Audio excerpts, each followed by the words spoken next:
Nakatayo na ako, guys. So, ang ginagawa ko, kahit na hindi pa kaya ng katawan ko, kasi gusto kong kumain ng may sabaw, nagpakulo ako ng munggo. Para bukas to, pinakuluan ko na. Tapos nag-oven ako ng pork belly, pansasahog ko bukas. Ayan.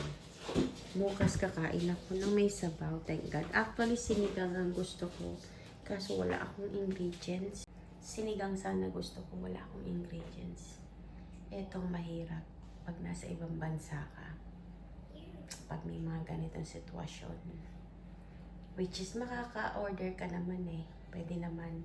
Pero gusto mo yung comfort food, yung home. Alam mo yun, sana sopa, sinugaw, ganon. Eto, kahit dahan-dahan. Kaka-opera ko lang guys kahapon. Yesterday, 4 hours operation. Kahapon pala ngayon. Ito, nagluluto na ako. Hindi ko siya lulutuin ngayon kasi anong oras na? 6:24. Bukas na pinakulo ko lang yan para at least bukas. Kasi ang kinain ko lang ngayon is brown rice. Etong rice na to, pakita ko sa inyo. Yun lang ang kinain ko. Tsaka cucumber.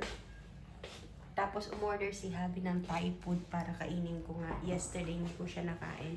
Ngayon ko siya kinain. Pero super mega anghang. So hindi ko kinain yung rice. Etong rice ang ginamit ko.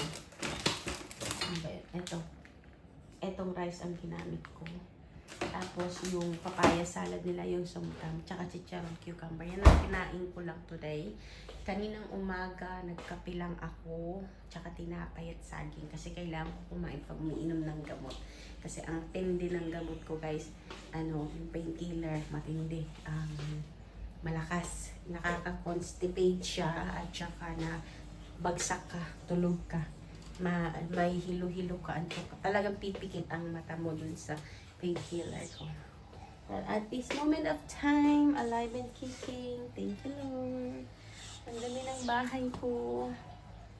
Kailangan ko magpalakas para sa aking mga anak. Mostly on Luna.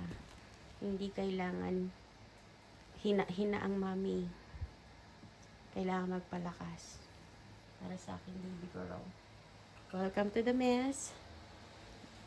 There's my ibon. Pinapalakas din ako nila. Hi, Kira! Ayun si Kira. Ito yung aking buhay dito sa UK.